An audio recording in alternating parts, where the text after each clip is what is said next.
certain areas here are so hot that if I stand over them for any great length of time, the soles on my boots will melt. There's a video out on YouTube on Centralia, a documentary that actually shows such a thing occurring, where people took old shoes and melted them. Of course, once again, here's more evidence of that crystallization from the fumes condensing on the cold foliage, twigs. I'm definitely in the middle of it right now, that's for sure. This might be a cliche, but this place is you could definitely compare it to Dante's Inferno.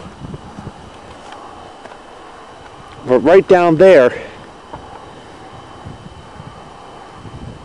that's what used to be the town. You can see the grid of the empty side streets.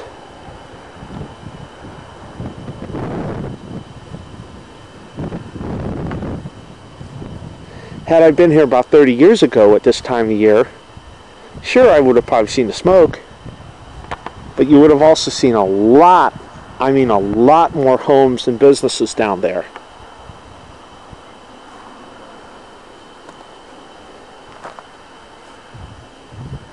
Could you call this hell on earth?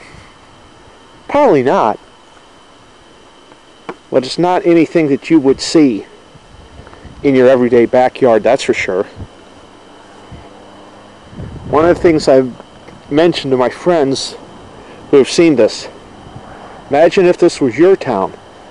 If all down there in your town was all these nice streets, nice homes and stuff, and something of this nature befell your town. You had to evacuate. They raised all the buildings. You come back to your town 30 years later, nothing's there. The streets are there, the foundations are there, the driveways are there. But it's a grid of empty streets. It would be kind of hard to imagine it happening to your town. More from the burning hillside.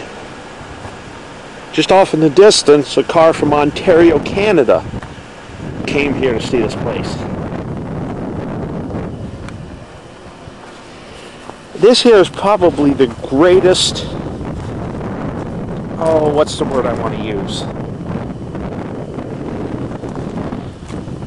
Oh, it escapes me now, maybe my mind's frozen, but you have the subsided ground here, all burnt and scorched, followed by the contradiction, that's it. The contradiction here of the smoking subsided ground. Now we have the mosses, and yet now we have the snow.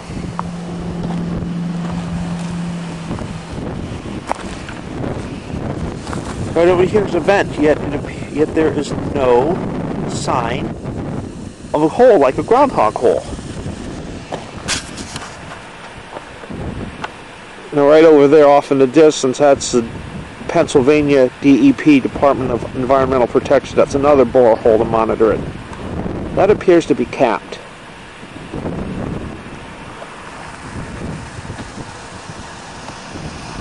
Rather incredible, this area, I must say. It always ceases to amaze me. You know, I've seen the pictures, and I've been here before. Just looking around and seeing this is amazing. Anybody that wants to come to Centralia and is thinking about it, especially during the winter months, do so. You will be impressed.